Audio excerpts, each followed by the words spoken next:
பிரியமானவர்களே, இயேசு கிறிஸ்துவின் நாமத்தில் உங்கள் யாவருக்கும் என்னுடைய அன்பின் வாழ்த்துக்கள். ஒரு புதிய மாதத்தின் முதல் நாளுக்குள்ளே ஆண்டவர் நம்மை கொண்டு வந்திருக்கிறார். ஆண்டவருக்கு ஸ்தோத்திரம். ஒவ்வொரு மாதமும் நம்மை தைரியப்படுத்த, பலப்படுத்த, ஆசீர்வதிக்க தேவன் வாக்குத்தத்தங்களை கொடுத்து அதை வைத்து ஜெபித்து ஆசீர்வாதத்தை சுதந்தரித்து கொள்ள ஆண்டவர் கிருபை தருகிறார். ஒவ்வொரு மாதமும் தேவன் சொல்கிற அந்த வார்த்தைகள் ஏராளமான மக்களுக்கு ஆசீர்வாதமாக இருப்பதை நான் அறிந்து தேவனை ஸ்தோத்தரிக்கிறேன். இந்த நாளில் கூட தேவன் எனக்கு என்ன வாக்கு வைத்திருக்கிறார் என்ற ஆவலோடு காத்திருக்கிறீங்க. ஆண்டவர் எனக்கு வித்தியாசமான ஒரு காரியத்தை உங்களுக்கு வாக்கு தத்தமாய் தருகிறார். இந்த செய்தியை நான் ஆயத்தப்படுத்தும் போதே பலத்த எதிர்ப்புகளை சாத்தானிடத்திலிருந்து நான் பார்க்க நேர்ந்தது. இந்த செய்தியை நீங்கள் அறிந்து கொள்ள சாத்தான் விரும்பவில்லை. ஆனால் ஆண்டவர் இதன் மூலம் உங்கள் வாழ்க்கையில் ஒரு பெரிய வெற்றியை தரப்போகிறார். அப்படி என்ன வாக்குத்தத்த செய்தி என்பதாய் நினைக்கிறீங்களா?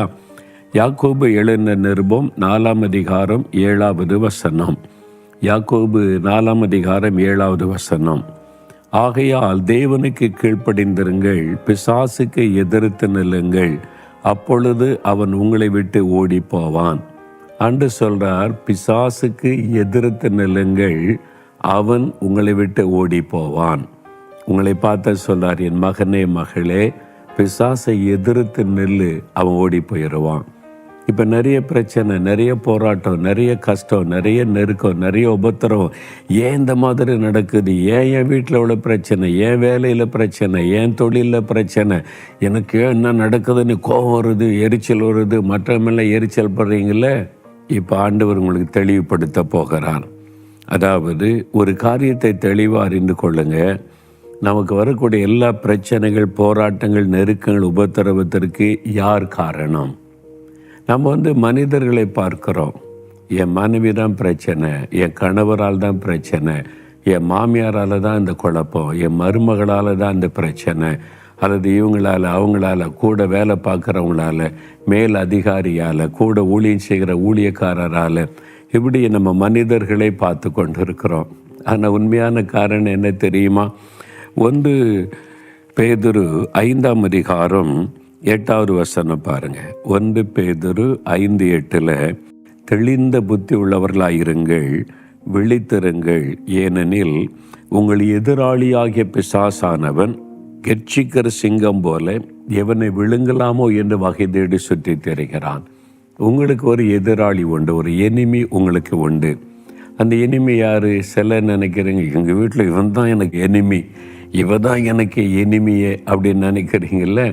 வேலை செய்கிற இடத்துல மேல் அதிகாரி சூப்பர்வைசர்ன்றாங்களே, அவன் தான் எனக்கு எதிரியே. மனிதர்கள் எதிரி அல்ல. முதல்ல அறிந்து கொள்ளுங்க. எதிரி என்பவன் மறைந்திருந்து செயல்படுகிற சாத்தான், பிசாசு, அவனுடைய கிரியைகள் என்று வேதம் தெளிவாய் சொல்லுகிறது. ஆனால் தான் தெளிந்த புத்தி அவசியம், விழித்திருக்கிற ஒரு அனுபவம் அவசியம் என்று சொல்லப்படுகிறது. உங்கள் எதிராளியாகிய பிசாசானவன், இந்த உலகத்தில் நமக்கு ஒரே ஒரு எதிராளி தான் உண்டு. அவன் எதிராளியாகிய பிசாசானவன். அவர் கெர்ச்சிக்கிற சிங்கம் போல, அவன் சிங்கம் கிடையாது, சிங்கம் மாதிரி வேஷம் போட்டுக்கிட்ட பயமுறுத்தி அழிக்கிற மாதிரி செயல்படுவான். இதைத்தான் வேதம் தெளிவாய் சொல்லுகிறாரு. அப்போது இந்த பிசாசு உங்களுக்கு விரோதமாக எழும்பி உங்களுடைய சமாதானத்தை கெடுக்க, சந்தோஷத்தை கெடுக்க அவன் போராடி கொண்டே இருக்கிறான் என்பதை மறந்துடக்கூடாது. அதனால் தான் யோவான் 16 அதிகாரம் 33 வசனத்தில் இயேசு சொல்லும் பொழுது, உலகத்தில் உங்களுக்கு உபத்திரவம் உண்டு, ஏன்னா உங்கள் எதிராளியை பிசாசு உலகத்தின் அதிபதியாக சுற்றி கொண்டிருக்கிறான்.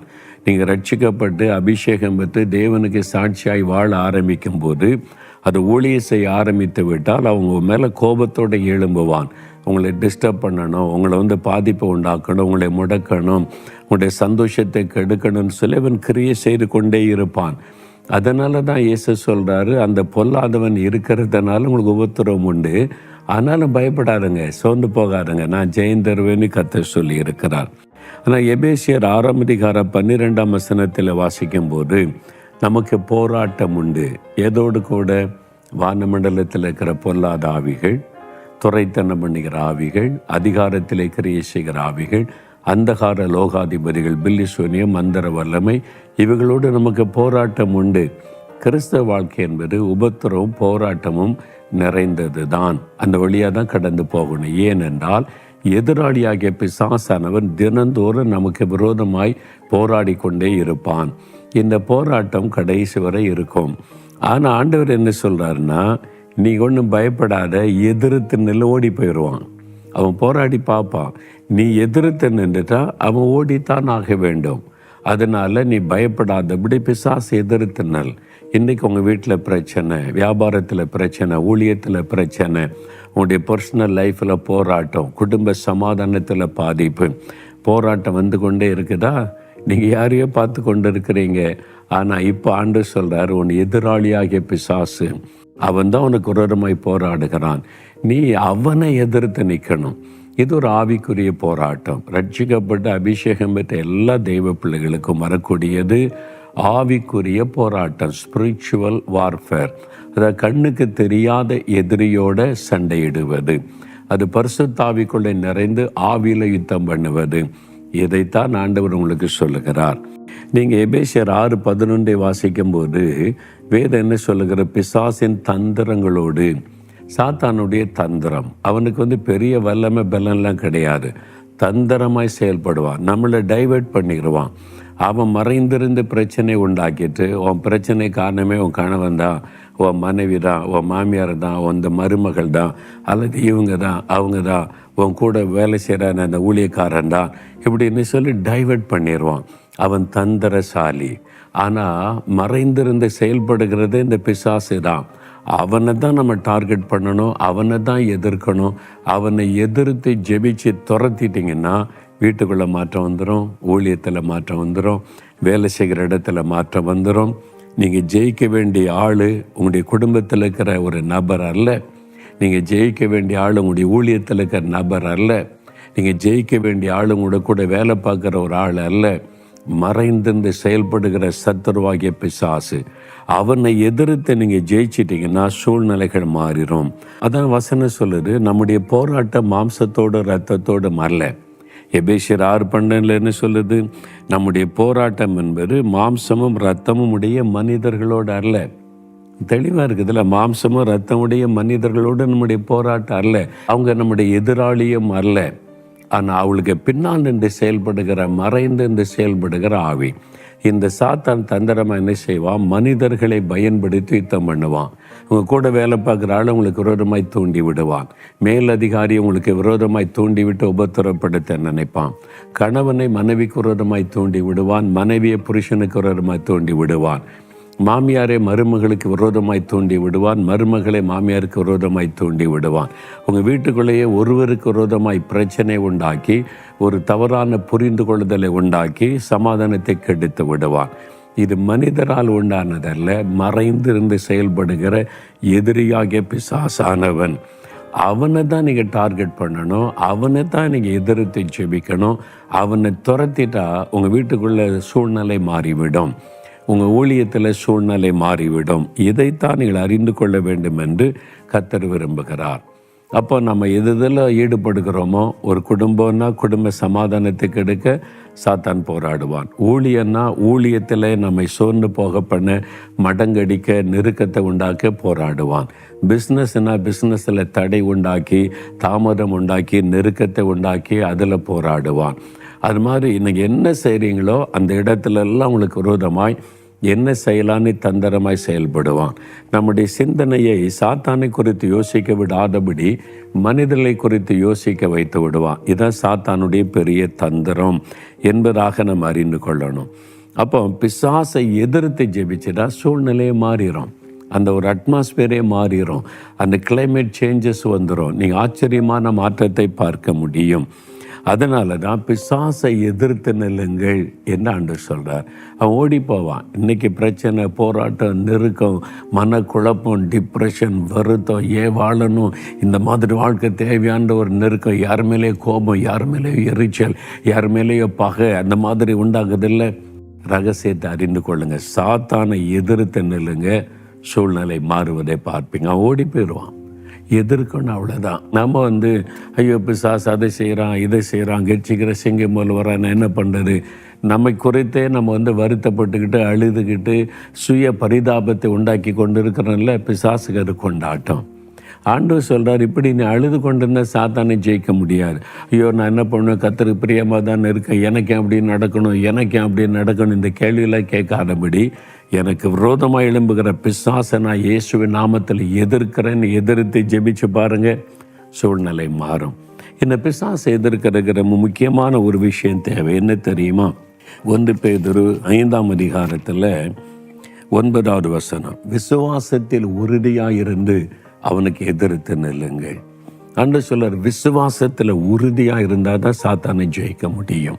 நான் எப்படி பிசாசுடைய யுத்தம் பண்ண அப்படின்னு நினைக்கிறேன். எனக்கு ஊழியக்காரர் ஜெபிப்பார், அவர் ஜெபிப்பார், இவர் ஜெபிப்பார். ரட்சிக்கப்பட்ட அபிஷேகமற்ற ஒவ்வொரு தேவ பிள்ளையும் நீங்கள் பிசாசை எதிர்த்து ஜெபித்து ஜெயித்தாதான் மாற்றத்தை நீங்கள் பார்க்க முடியும். நீங்கள் எழும்பணும், அதை நீங்கள் அறிந்து கொள்ளணும். அதைத்தான் கர்த்தர் விரும்புகிறார். இந்த சத்தியத்தை அறியாதனால தான் என் ஜனங்கள் அறிவில்லாமையினால் சங்கரமாகிறான்னு ஆண்டவர் சொல்கிறார். அவனுக்கு வசனம் தெரியல, சத்தியம் தெரியல, அதனால் சாத்தான் என் ஜனத்தை சங்காரம் பண்ணி அவருடைய வாழ்க்கையை அழித்து கொண்டு இருக்கிறான் என்பதாய். நீங்கள் சத்தியத்தை அறிந்து எழும்பிட்டீங்கன்னா பிசாசு கண்டு நீங்கள் பயப்பட மாட்டீங்க, அவன் உங்களை கண்டு பயப்படுவான். அப்போ விசுவாசத்தில் உறுதியாக இருந்து அவனை எதிர்க்கணும். இயேசுவின் நாமத்தில் சாத்தானை எதிர்க்கிறேன், எதிர்த்து நான் செபிக்கிறேன், இயேசுவின் ரத்தத்தை தெளிக்கிறேன்.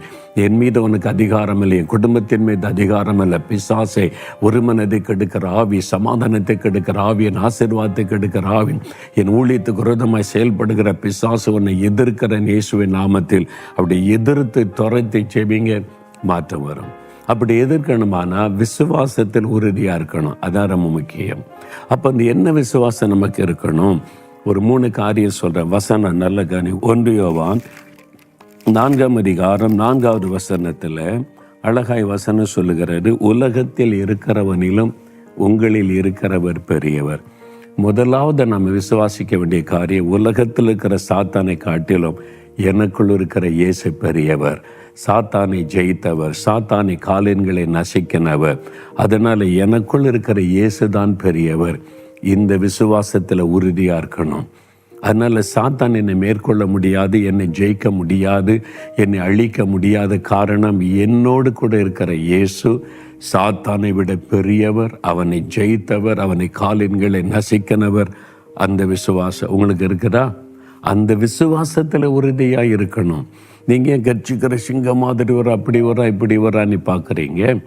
நீங்கள் விசுவாசத்தில் உறுதியாக இருந்தீங்கன்னா உங்களுடைய பார்வை வித்தியாசமாக மாறிவிடும். நீங்கள் பாருங்கள், சிம்சோனை கர்த்தர் தெரிந்து கொண்டார், அபிஷேகம் பண்ணியிருந்தார். ஒரு முறை பாலசிங்கம் வந்ததான். பாலசிங்கம்னா இளம் சிங்கம், யங் லயன். கிழட்டு சிங்கம் கிடையாது, பாலசிங்கம். ஏன்னா அது ஜெயிக்க முடியாதுன்றதுனால இப்படி சொல்லப்பட்டிருக்கு. அது வருது. பரிசுத்த ஆவியானவர் சிம்சன் மேலே இறங்கின உடனே வசனம் சொல்லுகிறது, நியாயாதிபதிகளின் புஸ்தகத்தில் ஒரு ஆட்டுக்குட்டியை கிழித்தெறிவதை போல கிழித்தெறிந்து விட்டான். ஐயோ சிங்கம், பாலசிங்கம், பயமாக இருக்க, கிழித்தெறிஞ்சிட்டு போய்கிட்டே இருந்தான். அவ்வளோதான். எப்படி அது முடிந்தது? இன்றைக்கி நிறைய விசுவாசிகளுக்கு ஆட்டுக்குட்டியெல்லாம் சிங்கம் மாதிரி தெரியுது. ஆட்டுக்குட்டியெல்லாம் சிங்கம் மாதிரி பிசாசு அப்படி வர்றான், இப்படி வர்றான், வீட்டுக்குள்ளே வர்றான், வேலையில் வர்றான்னு சொல்லிக்கிட்டே இருக்கிறோம். நீங்கள் ஆவில நிரம்பி அபிஷேகத்தோடு அதை பாருங்கள். உங்கள் கூட இருக்கிற இயேசு பெரியவர், யூதா கோத்திரத்தின் சிங்கம். அவர் தான் ஒரிஜினல் சிங்கம். பிசாசு டூப்ளிகேட்டு வேஷம் போட்டு கொண்டு வர்றான். எதுக்கு பயப்படுறீங்க? விசுவாசத்தில் உறுதியாக இருங்க. என்ன விசுவாசம்? அவனை காட்டில் எனக்குள்ள இருக்கிற இயேசு பெரியவர். ஆவியானவர் இறங்கின உடனே சிம்சோனுக்கு சிங்கம் ஆட்டுக்குட்டியை போல தெரிந்தது. கிழிச்சு எறிஞ்சிட்டு போய்கிட்டே இருந்தான். நீங்கள் கர்த்தருக்குள்ள உள்ள நல்ல பலப்படுத்திக் கொள்ளுங்க, ஆவியில் பலனடைங்க, அபிஷேகத்தில் நிறைந்திருங்க, வசனத்தில் உறுதியாக இருங்க. கர்த்தரிலும் சத்துவத்திலும் வல்லமையிலும் பலப்பட்டு உறுதியாக நின்னீங்கன்னா சிங்கம் வேஷம் போட்டு கொண்டு வர பிசாசை கண்டு நீங்கள் பயப்பட மாட்டீங்க, எதிர்த்து நிற்பீங்க. நான் டெய்லி ஜோமன்மை சொல்ல, சாத்தானே உன்னை காட்டில் என் கூட இருக்கிற இயேசு பெரியவர். உன் தலையை மிதித்த இயேசு என்னோடு இருக்கிறார். உன் வல்லமை சிலுவையில் உரிந்து கொண்ட இயேசு என்னோடு இருக்கிறார். நீ என்ன ஜெயிக்க முடியாது. போராடி பாரு. நீ என்னை ஜெயிக்க முடியாது, உன்னை இயேசுவின் நாமத்தில் எதிர்க்கிறேன். அப்படி சொல்லி ஜெபிக்க ஜெபிக்க ஜெபிக்க தான் வெற்றி உண்டாகும். வாய் திறந்து சொல்லுங்க, பிசாசை எதிர்த்து நெல்லுங்க. வசனம் அப்படித்தானே சொல்லுது. உங்கள் வீட்டில் மாற்றம் வரணும், வேலையில் மாற்றம் வரணும், தட மாறணுமான பிசாசை எதிர்த்து வாய் திறந்து விசுவாசத்தை அறிக்கையிட்டு நீங்கள் ஜெபிக்கணும். முதலாவது விசுவாசம், என் கூட இருக்கிற இயேசு சாத்தானை ஜெயித்தவர், அவனை விட பெரியவர். அப்படி விசுவாசிக்கணும். ரெண்டாவது விசுவாசம் லூக்கா 10:19, இதோ சர்ப்பங்களையும் தேள்களையும் மிதிக்கவும் சத்துருவனுடைய சகல வல்லமைகளை மேற்கொள்ளவும் உங்களுக்கு அதிகாரம் கொடுக்கிறேன், ஒன்றும் உங்களை சேதப்படுத்த மாட்டாரு. இதில் 2 காரியத்தை ஆண்டு சொல்வார். ஒன்று, சர்ப்பங்களையும் தேள்களையும் மிதிக்கவும் சத்துருவாகிய சாத்தானுடைய சகல வல்லமைகளை மேற்கொள்ளவும் உங்களுக்கு அதிகாரம் கொடுக்கிறேன். ஆண்டவர் என்ன சொல்கிறாரு? அவரை பின்பற்றுகிற, அவருக்கு அர்ப்பணித்து நடக்கிற, அவருக்கு சீஷராய் மாறியிருக்கிற அவருடைய பிள்ளைகளுக்கு ஒரு அதிகாரம் கொடுக்கப்பட்டிருக்கு, அத்தாரிட்டி. என்ன அதிகாரம்? சர்ப்பங்கள் தேள்களை மிதிக்கன்னா, சர்ப்பம் தேள் என்பது நமக்கு காட்டில் ஓடுகிற பாம்போ அந்த தேளோ அல்ல, பிசாசனுடைய கிரியைகளை குறிக்கும். ரெண்டுமே விஷத்தன்மை உள்ளது. பாம்புக்கு வாயில் விஷம், பல்லில், தேளுக்கு வாலில் விஷம். இந்த மாதிரி கொடூரமான விஷயத்தன்மை சாத்தான் அப்படி தான். முன்னால் பொன்னாலும் போனால் பின்னால் பொன்னாலும் கொட்டி நம்முடைய வாழ்க்கையை சீரழிக்கிற விஷம் உள்ளவன் பிசாசு. அந்த சாத்தானுடைய கிரியைகளை மிதிக்கிற அதிகாரம் உங்களுக்கு கொடுக்கப்பட்டிருக்குது. நம்ம அதிகாரம் பெற்றவர்கள். நீங்கள் அதிகாரம் பெற்றவர்கள். ரட்சிக்கப்பட்டீங்களா? அபிஷேகம் பெற்றீங்களா? ஆவில நிரம்பி ஜெபிக்கிறீங்களா? உங்களுக்கு ஒரு அதிகாரத்தை தேவன் தந்திருக்கிறார். அந்த அதிகாரத்தை நீங்கள் விசுவாசிக்கணும். சாத்தானை ஜெயிக்கிற அதிகாரம், பிசாசின் கிரியைகளை காலின்களை மிதித்து அழிக்கிற அதிகாரம் எனக்கு தரப்பட்டிருக்கிறது என்பதை விசுவாசிக்கணும். இந்த விசுவாசத்தில் குறைவுபட்டனால் தான் பிசாசு மேற்கொள்ளுகிறான். உங்களுடைய அதிகாரம் என்னதுன்னு உங்களுக்கு தெரியணும். இந்த அதிகாரம் தெரியாதனால்தான் நீங்கள் விசுவாசிகள் பயந்து கொண்டு கலங்கி கொண்டு இருக்கிறதை பார்க்க முடிகிறது. அப்போ தேவன் உங்களுக்கு அதிகாரம் கொடுத்திருக்கிறார். நீங்கள் தைரியமாக அந்த அதிகாரத்தை பயன்படுத்தணும். எனக்கு அதிகாரம் தரப்பட்டு இருக்கிறது என்பதை விசுவாசிக்கணும். பிசாசை துரத்துகிற அதிகாரம், அவனை கட்டுகிற அதிகாரம், அவனுடைய கிரியைகளை அழிக்கிற அதிகாரம், அவனுடைய கிரியைகளை காலின்களை மிதிக்கிற அதிகாரத்தை இயேசு எனக்கு தந்திருக்கிறார். அந்த விசுவாசம், அந்த விசுவாசத்தோட எதிர்த்து நின்னீங்கன்னா நீங்கள் ஜெயிக்க முடியும். அதான் ஆண்டவர் சொல்லுகிறார். நான் ஏற்கனவே சொல்லியிருக்கிறேன், ஒரு விசுவாச சகோதரி ஆவில நிரம்பி அந்நிய பாஷையிலெல்லாம் ஜெபிப்பாங்க. அவருடைய வீட்டில் இருந்த ஒரு குழந்தை, அவள் பாதிக்கப்பட்டாள். நடுராத்திரியான சத்தமிடுவாள், அலறுவாள். ஒரு பயப்படுத்துகிற ஆவி பல நாட்களாக கலங்க பண்ணினது. இவங்க உடனே முழங்கால் போட்டு, ஆண்டவரே என் மகளுக்கு விடுதலை கொடுங்க, பாதுகாத்து கொள்ளுங்க பாரத்தோடு ஜெபிப்பாங்க. இது மாதிரி பல நாட்கள் கடந்து விட்டார். உபவாசம் பண்ணிலாம் ஜெபம் பண்ணாங்க. ஒரு நாள் சொன்னாங்க, நான் இவ்வளோ ஜெபிக்கிறேன், என் பிள்ளைக்கு விடுதலை ஆகலையே, இன்னும் கஷ்டப்பட்டு கொண்டிருக்கிறாள், நாமுடைய பிள்ளை தான் ஆண்டவரே, உபவாசத்தெல்லாம் ஜெபிக்கிறேன், ஒன்றும் நடக்கலையே. அப்போ ஆண்டவர் சொன்னார், மகளே நீ என்ன ஜெபம் பண்ணுற? இயேசுவே என் மகளுக்கு விடுதலை கொடுங்க, என் மகளை பாதுகாத்து கொள்ளுங்க, அப்படி ஜெபிக்கிறேன். நான் உனக்கு என்ன சொல்லியிருக்கிறேன்? அது ஒரு பிசாசு உன் மகளை பயமுறுத்துது, கலங்க பண்ணுது, அலற பண்ணுது, அவளை டிஸ்டர்ப் பண்ணுது. உனக்கு தெரியுது பிசாசு எப்படி டீல் பண்ணணும்னு நான் உனக்கு எழுதி கொடுத்துருக்கிறேன். நீ அதை பின்பற்றாமல் இயேசுவை விடுதலை கொடும், இயேசுவை பாதுகாத்து கொள்ளும் ஜெபிச்சா எப்படி? அப்போ என்ன செய்யணும்? பிசாசை எதிர்த்து நில்லு, கடிந்து கொள்ளு, விரட்டு. என் நாமத்தினாலே பிசாசை துரத்துவேன்னு உனக்கு அதிகாரம் தந்திருக்கிறல்ல, உன் அதிகாரத்தை நீ பயன்படுத்தாதபடி நீ அழுதுகிட்டு இருந்தா எப்படி பிசாசை ஜெயிக்க முடியும்? அப்போதான் அவளுக்கு தெளிவு தெரிந்த, ஐயோ என்னுடைய அறியாமை, வசனம் தெரியல, அதிகாரம் தெரியல, பலன் அடைஞ்சு சொன்னா, இயேசு கிறிஸ்துவின் நாமத்தில் என் ஆண்டவர் இயேசு எனக்கு கொடுத்த அதிகாரத்தின்படி போலாத பிசாசை என் மகளை டிஸ்டர்ப் பண்ணாதை, விலகி போ என்று கடிந்து கொண்டு ஜெபிச்சாங்க. ஒரே நாள், அவ்வளோதான், போய்விட்டார். அது விடுதலை. அப்புறம் மகளுக்கு டிஸ்டர்பன்ஸ் செய்யலை. அவங்க சொன்னாங்க, பிரதர் என்னுடைய அறியாமையினால் தான் என் பிள்ளை இவ்வளோ கஷ்டப்படுது. நிறைய கிறிஸ்தவங்க கஷ்டப்பட காரணம் அறியாமை. வசனம் நமக்கு தெரியல, நம்முடைய அதிகாரம் தெரியலை. இன்றைக்கு அதை தான் ஆண்டவர் சொல்ல, என் மகனே மகளே நான் உனக்கு அதிகாரம் தந்திருக்கிறேன். எவ்வளோ பெரிய பிசாசாக இருந்தாலும் ஒன்று ஜெயிக்க முடியாது. நான் ஜெயித்தது உனக்காக. நான் ஜெயித்தது உனக்கு வெற்றி கொடுக்க. நான் ஜெயித்துட்டேன், அதனால ஒன்று மேற்கொள்ள முடியாது. தைரியமாக விசுவாசத்தில் உறுதியாக இந்த எதிர்த்துனல்ல அதிகாரத்தை பயன்படுத்தி இயேசு எனக்கு கொடுத்த அதிகாரத்தின்படி உன்னை துரத்துகிறேன் இயேசுவின் நாமத்தில் அப்படி சொல்லி, என் குடும்பத்தில் உனக்கு அதிகாரம் இல்லை, என் பிள்ளைகளை தொட அதிகாரம் இல்லை, என் மனைவிக்குள்ளே இருந்து கிரியேசி அதிகாரம் இல்லை, என் புருஷனுக்குள்ளே இருந்து போராட உனக்கு அதிகாரம் இல்லை, என் மருமகளுக்குள்ள மாமியாருக்குள்ள கிரியேச்சுகிற பிசாசை கடிந்து கொள்கிறேன், விலகி போ. ஜெபிச்சு பாருங்கள், வீடே மறுரூபமாக்கப்பட்டு விடும். உங்கள் வேலையில், பிஸ்னஸில், ஊழியத்தில் இது கர்த்தர் என்ன கற்றுக் கொடுத்தாரு. நான் தினந்தோறும் இந்த போராட்டம் ஜெபம் செய்கிறேன். 4 விதமான ஆவிகள் துரைத்தனம் பண்ணுகிற ஆவி, அதிகாரத்தில் கிரியை செய்கிற ஆவி, வானமண்டலத்தின் ஆவிகள், அந்தகார லோகாதிபதி, தினந்தோறும் அவைகளை எதிர்த்து இயேசுவின் நாமத்தில் கடிந்து கொண்டு கர்த்தர் கொடுத்த அதிகாரத்தை பயன்படுத்த தான் ஜெயம் உண்டாகிறது. நீங்கள் பயன்படுத்துங்க. விசுவாசத்தில் ஆண்டவருக்கு அதிகாரம் தந்திருக்கிறார்னு தைரியமாக சொல்லி ஜெபம் பண்ணுங்க. 3வது எதை விசுவாசிக்கணும்? அதே 19ஆம் வசனம் லூக்கா 10:19 ஆண்டு சொல்றாரு, ஒன்றும் உங்களை சேதப்படுத்த மாட்டாது. எந்த பிசாசும் உங்களையோ குடும்பத்தையோ சேதப்படுத்த முடியாது, மாட்டாது வாக்கு கொடுத்திருக்கிறார் ஆண்டவர். அப்ப சேதப்படுத்துதுன்னா என்ன அர்த்தம்? பிசாசுக்கு நம்ம இடம் கொடுத்துருக்குறோம், விசுவாசத்தில் பலவீனமாக இருக்கிறோம், நம்ம ஜெப வாழ்க்கை சரியில்லை, வேத வாசிப்பு சரியில்லை, தேவனுக்குள்ள நம்ம பலன் அடையலைன்னு அர்த்தம். நீங்கள் கர்த்தருடைய வசனத்திலும் கர்த்தரிலும் சரியாக பலனடைஞ்சு இருந்தீங்கன்னா உங்களை சாத்தானால சேதப்படுத்தவே முடியாது. இது ஆண்டவர் இயேசு கிறிஸ்து கொடுத்த வாக்குத்தத்தம். அதனால நீங்கள் அதை உறுதியாக விசுவாசிக்கணும். மந்திரவாதங்கள், பில்லிசுனிகள், சாத்தானுடைய வல்லமை எதுவும் என்னை சேதப்படுத்த முடியாது.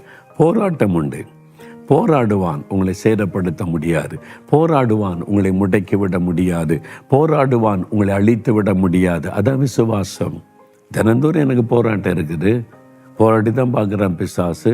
பல விதங்களை என்னுடைய சரீரத்துக்கு போராடுறான், ஃபேமிலியில் போராடுறான், ஊழியத்தில் போராடுகிறான், ஒவ்வொரு காரியத்தில் போராடி தான் பார்க்குறான். ஒவ்வொரு நாள் ஆண்டு ஜெயம் கொடுத்து நடத்தி கொண்டு தான் இருக்கிறாரு. அதனால் போராட்டம் வரும், நம்மளை சேதப்படுத்த முடியாது. அதான் ஆண்டவர் இயேசு கிறிஸ்து கொடுத்த வாக்குத்தத்தம். நீங்கள் சொல்லணும், சாத்தானை நீ என்னை சேதப்படுத்த முடியாது, என்னை முடக்க முடியாது.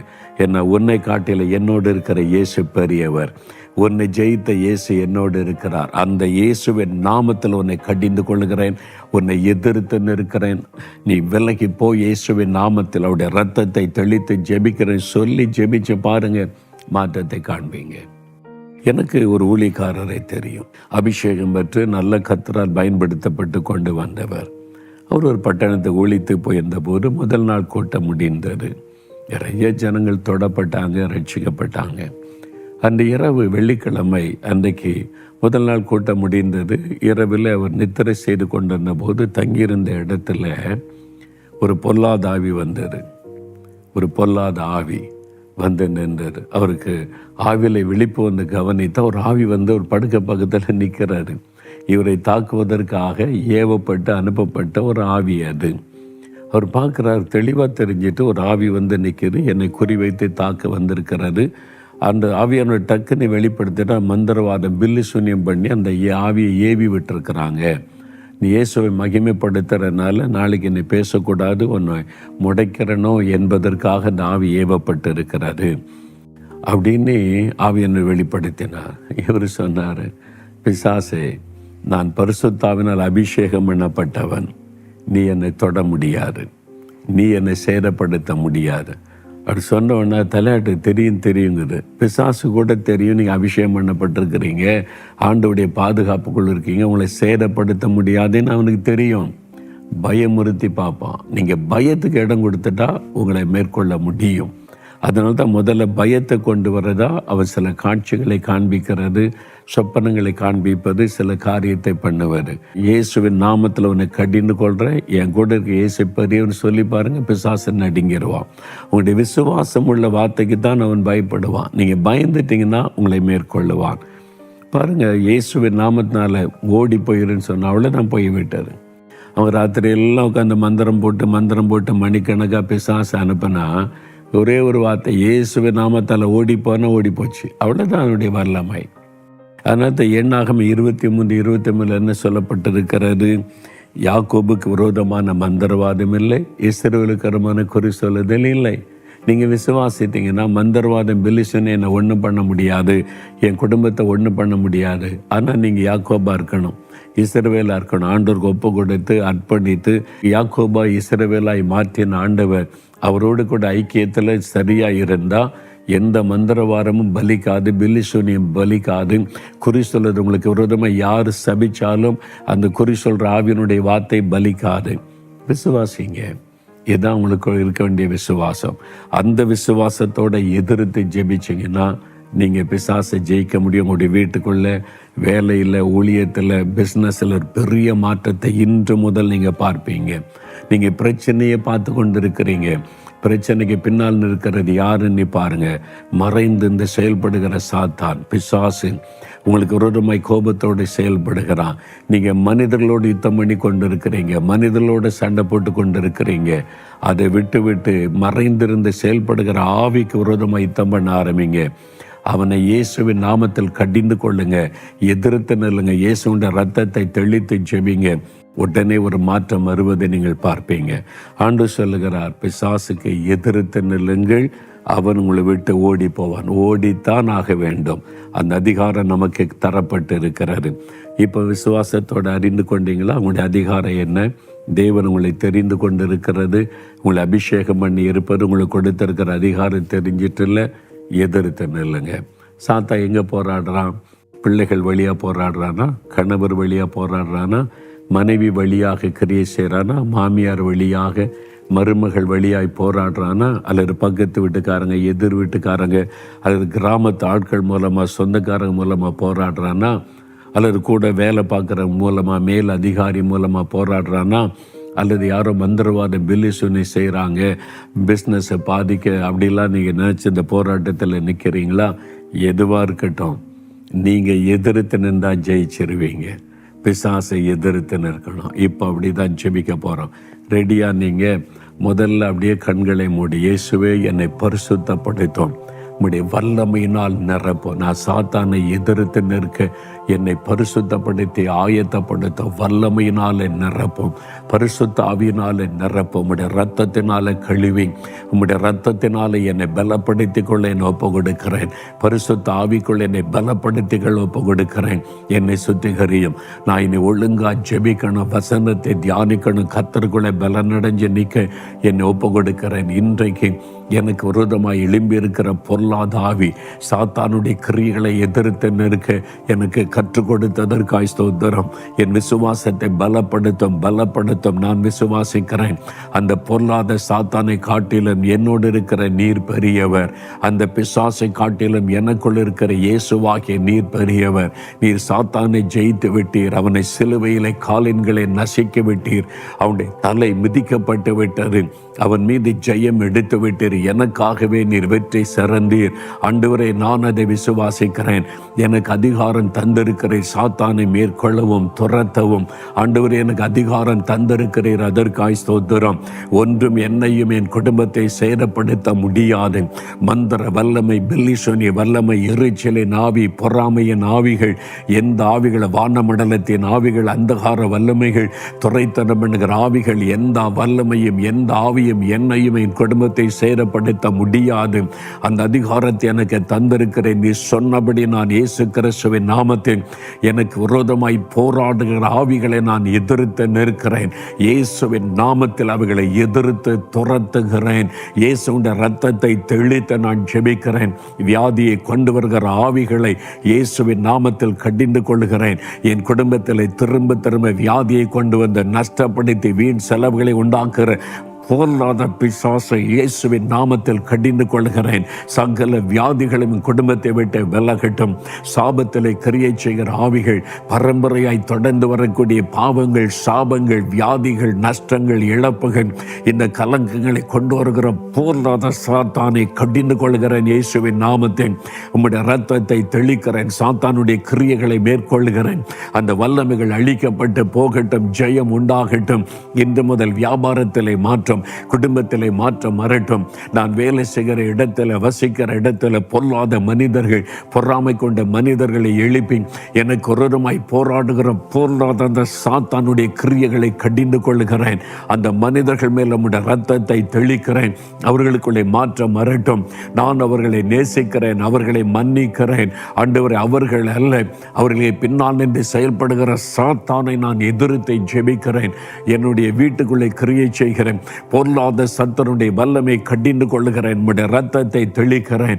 எங்களுக்குள்ளே சமாதானத்தை கெடுக்கிற ஆவிகள், ஒரு மனதை கெடுக்கிற ஆவிகளை கடிந்து கொள்ளுகிறேன். பொருளாத பிசாசு, எரிச்சலின் ஆவியை, கோபத்தின் ஆவியை, குறை சொல்லுகிற ஆவியை, சண்டையிடுகிற ஆவியை கடிந்து கொள்கிறேன். இயேசுவின் நாமத்தில் என்னுடைய வீட்டை விட்டு விலகி பொருளாத சாத்தானை என்று கடிந்து கொள்ளுகிறேன். அவைகளை எதிர்த்து நான் ஜெபிக்கிறேன். நஷ்டத்தை உண்டாக்குற ஆவிகள், பயத்தையும் கலக்கத்தை உண்டாக்குற ஆவிகள், மன அழுத்தத்தை கொண்டு வருகிற ஆவிகள், தற்கொலை தோண்டுகிற ஆவிகளை கடிந்து கொள்கிறேன். இயேசுவின் நாமத்தில் துரத்துகிறேன் அவைகளை இயேசுவின் நாமத்தில். இந்த குடும்பம் இயேசுவுக்கு சொந்தம். எங்கள் வீடு இயேசுவுக்கு சொந்தம். என் கணவர், என் மனைவி, என் பிள்ளைகள், என் மாமியார், என் மருமகள் எல்லாரும் இயேசுவுக்கு சொந்தம். பொருளாத சாத்தானை உன்னை கடிந்து கொள்கிறோம் இயேசுவின் நாமத்தில். சகல போராட்டங்களும் வெல்லகட்டும் இயேசுவின் நாமத்தில். ஜெயம் கொடுக்கிற தேவனுக்கு ஸ்தோத்திரம். ஜெயம் கொடுத்த இயேசுவுக்கு ஸ்தோத்திரம். இதோ நீர் சொன்னபடி பிசாசு ஓடிவிட்டதற்காய் நன்றி. அவன் துரத்தப்பட்டதற்காய் நன்றி. எங்கள் வீட்டை விட்டு வெளியேறி போனதற்காய் ஸ்தோத்திரம். என் வழியை விட்டு அவன் விலகி போனதற்காய் ஸ்தோத்திரம், ஸ்தோத்திரம், ஸ்தோத்திரம். உம்முடைய பிள்ளைகளுடைய விசுவாசத்தை பலப்படுத்தி ஒவ்வொருவருக்கு நீர் அற்புதம் செய்து விட்டீர். இன்று முதல் ஒரு மாற்றங்களை காணட்டும். தடைகள் விலகி காரியங்கள் வாய்ப்பதை காணட்டும். நோய்கள் விலகி ஆரோக்கியம் அடைவதை காணட்டும். எல்லா பயங்களும் கலக்கங்களும் விலகி மகிழ்ச்சி சந்தோஷம் உண்டாவதை காணட்டும். எல்லா சண்டைகளை, பிரிவினைகள், கசப்புகள் நீங்கி சமாதான, அன்பு, ஐக்கியம் உண்டாவதை காணட்டும். கர்த்தரப்படி செய்துவிட்டதற்காய் ஸ்தோத்திரம், ஸ்தோத்திரம், ஸ்தோத்திரம். இயேசு கிறிஸ்துவின் நாமத்தில் ஜெபிக்கிறோம் பிதாவே. ஆமேன், ஆமேன். பிரியமானவர்களே, ஆவியானவர் பலமாய் உங்களை நிரப்பி ஆட்கொண்டு உங்கள் மூலமாகவே உங்களுக்கு ஜெயம் கொடுத்து விட்டார். இந்த செய்தியை திரும்ப திரும்ப கேளுங்க. இந்த சத்தியத்தை அறிந்து கொள்ளுங்க. எதிராளியாகிய பிசாசு தினமும் நம்முடைய வாழ்க்கையில் குறுக்கிடுவான். தினமும் அவனை ஜெயித்துக்கிட்டே தான் நீங்கள் முன்னேறி போகணும். அதான் கிறிஸ்தவ வாழ்க்கை. அவனை ஒதுக்கிட்டு நீங்கள் தனியாக வாழலாம் முடியாது. எப்படி இயேசு ஒதுக்கிட்டு வாழ முடியாதோ, எதிராளி பிசாசு பின்னால் வந்துக்கிட்டே தான் இருப்பான், டிஸ்டர்ப் பண்ணிக்கிட்டே தான் இருப்பான். நம்ம ஜெயிச்சுக்கிட்டே இருக்கணும், அவனை துரத்திக்கிட்டே இருக்கணும், அவனுடைய வல்லமைகளை மேற்கொண்டு போய்கிட்டே இருக்கணும். இதான் வேதம் சொல்லுகிற சத்தியம். நமக்கு போராட்டம் உண்டு, கடைசி வரைக்கும் நாம் ஜெயித்து கொண்டே இருப்போம். தொடர்ந்து நீங்கள் இந்த காரியத்தை தெளிவாக அறிந்து ஜெபித்து கொண்டே இருங்க. இன்றையிலிருந்து மாற்றத்தை உங்கள் வீட்டுக்குள்ளே, வேலையில், ஊழியத்தில், நீங்கள் செய்கிற ஒவ்வொரு காரியத்திலும் பார்ப்பீங்க. சத்துரு கொண்டு வந்த தடைகள் விலகி இருக்கும், காரியங்கள் மாற்றமாய் முடிந்திருப்பதை நீங்கள் பார்ப்பீங்க. தொடர்ந்து ஸ்தோத்திரத்தோடு ஜெபிங்க. கர்த்தருடைய ஆசீர்வாதங்களோடு இருப்பதாக. ஆமேன்.